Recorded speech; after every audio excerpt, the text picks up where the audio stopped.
We're going to look at springs and how they work, both in terms of the amount of force that they generate and how much energy can be stored inside of them. So I have a little spring here, and we can see that if I take the spring and compress it, so if I squish it like this, it wants to push back in the opposite direction. We can see that because it'll pop back into place. So if I push it down like this, it tries to push back in the opposite direction so that it'll always spring back into place. And if I pull it outwards, it'll want to pull back that way, which we'll see if I pull it this way, we can see the end of it pulls back, and so it snaps back into position. And so whichever direction I pull the spring, it's always going to push or pull back in the opposite direction. And we need to figure out a way to quantify how much that is and be able to describe it using our appropriate vocabulary. So our springs always try to return to what we call their equilibrium or their resting position would be a synonym for that. And so whatever length the spring is naturally at, that is what it always wants to try to return to. And so if we had a spring attached to a wall, for example, and we can maybe have 4 loops, and I can maybe attach a little block or something that would be easier to hang on to. That position that it's at, that it just naturally goes to, that's what we call equilibrium. So that is equilibrium. Now, if I take the spring and stretch it out, 1, 2, 3. So now it's out here. In order to do that, I had to pull it out, and it's going to want to pull back in the opposite direction. And so the force that the spring is going to exert once I let go of this block, and that it's exerting even before I've let go, is going to be to the left. So if I try to stretch it out, the spring is going to pull back.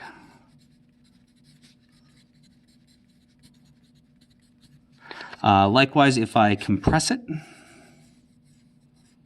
so now it's shorter. Now it's been moved that way, it wants to get back to equilibrium, and so the spring is going to push in the opposite direction. And so if I compress it, the spring is going to push back.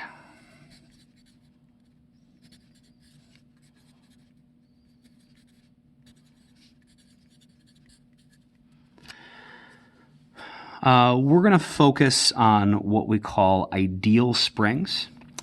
And an ideal spring is one that is always going to follow what we call Hooke's law, which is an equation that tells us the exact amount of force that the spring is going to exert based on how much it's been compressed.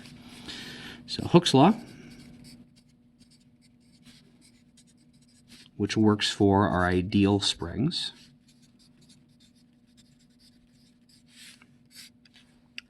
states that the force exerted by a spring is equal to, we write it as negative kx. The way that we actually read that is x is the displacement. So normally we would use delta x for displacement, but the reason we can use that in this case is this just is displacement, which would normally be delta x, which is, of course, the final position minus the initial position. But if we assume that x naught is going to be 0, which is going to be the equilibrium position,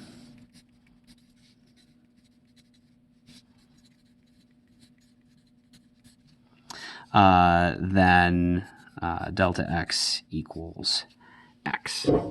And so I guess really instead of saying just the displacement, we should say the displacement from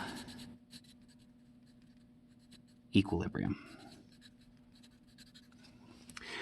And so this is saying that the more we stretch it out, the further it is stretched out from its equilibrium position, the harder it's going to push or pull, which should be consistent with your experience if you've ever played with a spring or a rubber band. The more you stretch it out, the harder it pulls back and the harder it is to stretch further. This term K is something that we call the spring constant, which is just basically a way of describing how strong the spring is.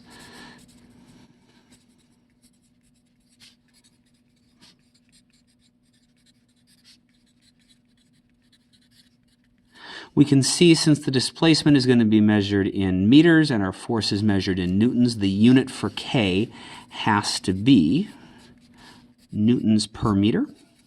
And so what it's describing is how many newtons of force the spring will pull back for every meter it's been stretched out.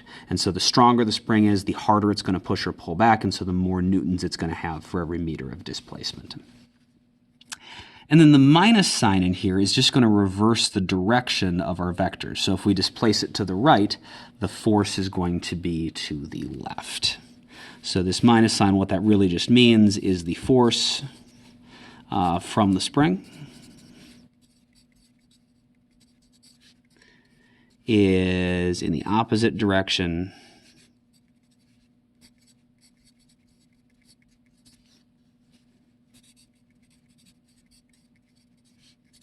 as the displacement.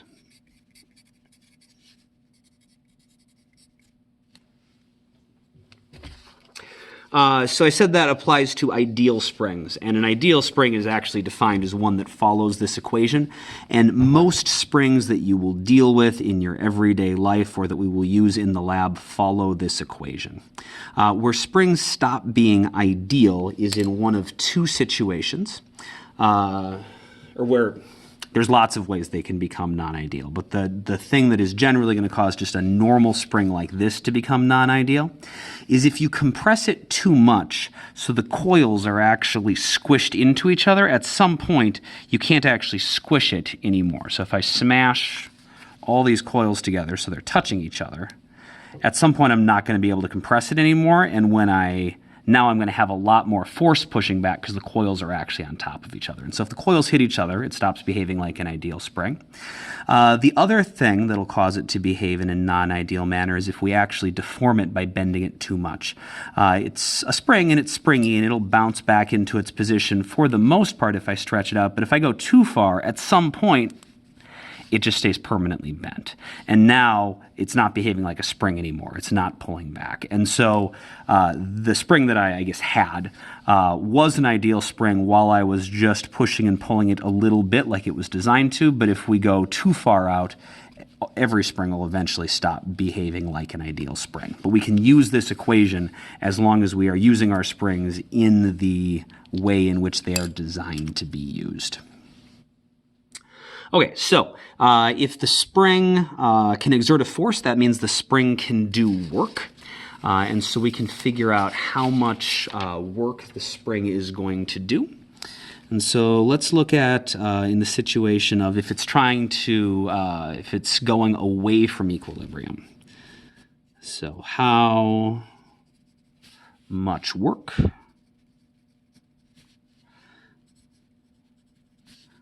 does a spring do?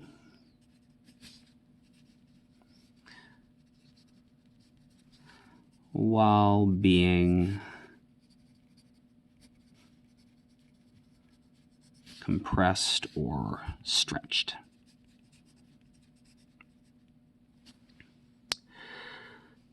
From equilibrium.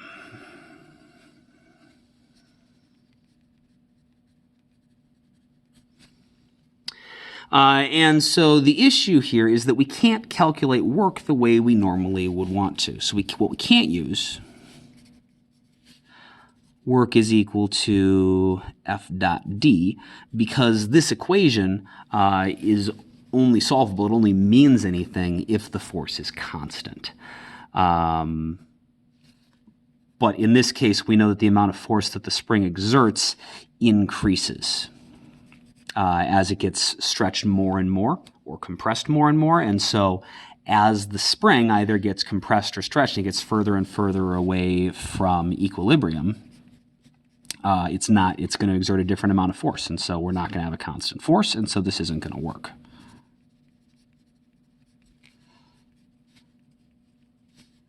This needs to be constant to use the equation. And so let's think about how we would deal with this. If we made a little graph maybe of the force versus the displacement, or the position that the spring is going to end at. If we only pulled the end out a little bit, so we displaced it a little bit to the right, or in the positive direction, it's going to pull back a little bit in the negative direction. And if we were just going to do F dot D, that would just be, the displacement times the force. So it would be that area right there. The problem is, as we stretch it out, it's going to pull harder. And so if we keep pulling it out to here, now it's going to pull with more force. And so we could maybe approximate that next little pull as being that area. But as we pull it out more, it's going to pull even harder in the negative direction. So as I keep pulling it in the positive direction, it pulls in the negative direction. So now that next little bit of pull is maybe like that. And you can see what's happening here is we have an integral. We need to look at what is happening. We need to integrate our force with respect to our position in order to actually figure out the amount of work that we're doing. And so we're going to have the work done. A more general version of this equation is, instead of just F dot D, that only works if they're constants. What if they're not constants? Easy. Integrate the force dotted with your position. Integrate the force with respect to your position from some initial position to whatever your final position is going to be. And so in our case, let's assume that we're going to start with our spring at equilibrium. That. So that right there is going to be our equilibrium position where x equals 0. And we are going to stretch it out.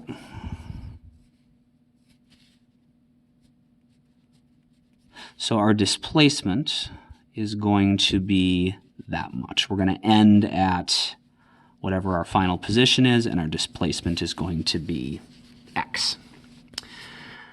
And so in that case, the work that the spring is going to do as it is getting stretched out, we're going to have work is equal to the integral from our initial position, which is going to be 0, to whatever our final position is, which is just x, times our spring force, dx. So the force from a spring we know is negative kx, and so this is going to be the integral from 0 to x of negative kx dx, which, if we solve that, is going to give us, let's see, we'll have x squared and 1/2, so we'll have negative 1/2 kx squared, which we have to evaluate from 0 to x. The 0 is not going to do anything, and so it's just going to be, we'll get the work that the spring does in the process of being stretched out is negative 1/2 kx squared. And that should make sense. We know that a negative work means that it is that it's removing kinetic energy. And so if the block was so the only way this is going to happen is either if something is pulling the block or if the block is bouncing back and forth, because the spring is just bouncing back and forth. And so the block would have to have been in motion as it passed through equilibrium.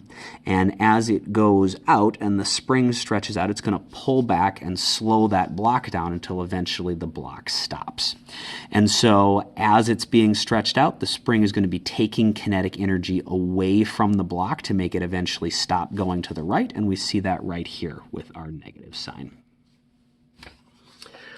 We know that work the work done by a conservative force is equal to its change in potential, is equal to the change in potential energy. And it turns out that the force exerted by an ideal spring does fit our definition of a conservative force. And so since the change in potential energy is going to be equal to the opposite of the work done by that conservative force, we can say the change in our spring or elastic potential energy is equal to the opposite of the work done by our spring in the process of stretching it out. And this is just explaining where that kinetic energy goes. If the spring took kinetic energy out of our block and spring system, it had to go somewhere. And so the place it's going to store it is as spring or elastic potential energy. The opposite of the work done by the spring is going to just be negative 1/2 kx squared. And of course, the change in potential energy is going to be the final potential energy minus the initial potential energy, which is going to be positive kx squared, positive 1/2 kx squared, because our minus signs cancel out. And if the spring is starting at equilibrium, if that's its equilibrium position, it's not going to have any energy stored in equilibrium. We're only going to get that energy stored as we stretch it out from equilibrium, because that's the situation where the spring is actually going to be fighting and taking kinetic energy away. And so this is going to be 0 at equilibrium. Which means that the potential energy stored in a spring is just equal to 1/2 kx squared.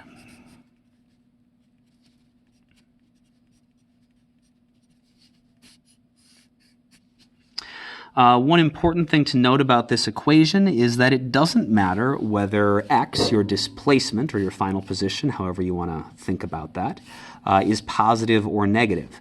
Because if we stretch it to the right, or if it stretches out to the right, it's going to pull back to the left, and it's going to slow the block down and eventually make it stop going to the right, so it's going to take energy away and store it as potential. If the block was going in the opposite direction, if it wound up, now it's going to bounce back, go this way, and start compressing the spring is going to start pushing back to the right. It's going to slow the block down and stop it from going to the left eventually, and then push it back towards equilibrium. And so as it compresses, it'll also take kinetic energy away from the block. Which means that it should also be putting that kinetic energy somewhere, and so we're going to have a gain in potential energy whether we stretch it out or compress it. And so we don't actually need to worry about whether it's been stretched or compressed when we're calculating the potential energy. We just need to know how far it's been moved from equilibrium. So this is always positive, no matter x's sign. And so now we have another type of potential energy we can use in addition to the gravitational potential energy we talked about last time. And since this is a type of potential energy, it is also a type of mechanical energy. And we can use this to solve conservation of mechanical energy problems. So let's just do a couple samples quick. And so our first sample problem, let's imagine we have a spring with a block that is naturally in this position. And we're going to take and squish the spring backwards. So we're going to have to do some work in order to do that. We're going to have to put some energy into the system because the block's not going to move on its own. But I could take and squish that backwards, and if the other end of the spring is maybe attached to a wall, I'd be able to compress it by pushing that block over. And so in order for me to push it back to this position, I would have to do work on the system. I would give it some of my energy. That energy would now be inside of here, and we know that is stored as elastic potential energy inside the compressed spring. And so if we just maybe put this on a frictionless surface to make our lives easy, and say the spring wasn't actually attached to the block. So we have this spring attached to a wall. We put the block on the end of it, and we just smush the spring. And then when we let go, the spring is going to push the block to the right. And if the spring is not attached to the block, it's just going to fling the block to the right. And if this is frictionless, it's just going to start sliding along here. And I want to know two things. First off, if we just let it spring into position later on, we know the block's going to be sliding along our surface, and I want to know how fast is it going to be going at some later time if we just use the spring to fling our block across. And then what if there is a hill? Still frictionless, but the block is going to slide up the hill, and of course, if the hill is tall enough, the block will eventually stop going up the hill. And so I want to know what is the maximum height that the block is actually going to reach. How high off the ground can this thing actually get? And so at this point, I would like you to pause the video and try to solve these two problems. Oh, wait. I need to give you some parameters in order to be able to do that. I apologize. The amount that we compressed it is going to be important.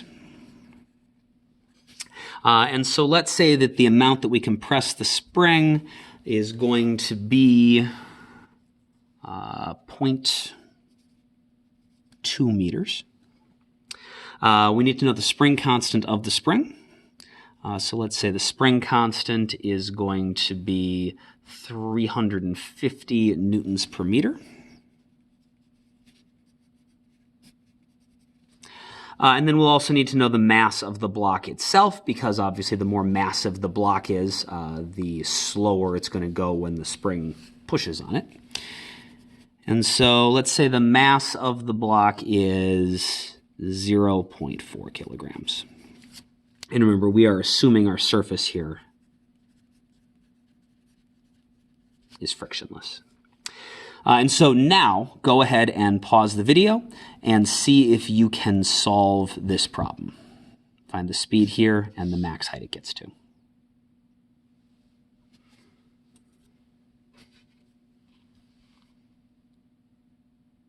Okay, we're going to go over the problem. This should follow our conservation of mechanical energy rules. Once I've done the work to get this compressed back into place, the amount of energy that is inside of our compressed spring and block system should stay in the spring and block system the entire time. And so as the block starts flying across the frictionless plane and up the hill, it's still going to have the same amount of energy because there's no external forces at any point after that initial push that can add or remove energy from the system. And since we're assuming this is frictionless, we shouldn't lose any energy to heat. And so to figure out the speed it's going at this part, we know our initial energy is going to be equal to our final energy. And our initial energy here is only going to be spring potential or elastic potential energy because it's not going to be up off the ground and it's not moving. And so we're just going to have spring potential energy at the beginning. And then in our final position here, the spring is no longer going to be compressed. It's not up in the air. It's only moving, so it's only going to have kinetic energy. And so that means that 1/2 kx squared has to equal 1/2 mv squared. It's super important to note that K, when it's kinetic energy, is a capital K, and when it's a spring constant, it's a lowercase k. Make sure that when you are writing your own notes and when you're doing your own problem solving that you are able to tell your capital and lowercase k's apart, and I will do my best to make them distinguishable. So this is a lowercase k. This is capital because it's kinetic energy. All right, so we want to find the speed. So I need to solve this equation. I can just cancel my halves out. So my speed is going to be the square root of kx squared over m, which is going to be the square root of 350 times 0.2 squared divided by 0.4, which should come out to be 5.92 meters per second. If you got that one right, let's just keep going ahead to the solution to the second problem. If you did not get this one right, based on what you have hopefully learned or seen in this case, go ahead and pause the video and retry this problem.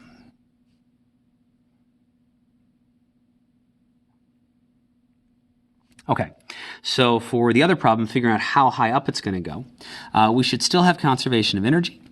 The amount of energy we have at the beginning, where we have our compressed spring, should be equal to the amount of energy we have at the end. But now we're going to have started with this elastic potential energy, just like we did in the previous problem.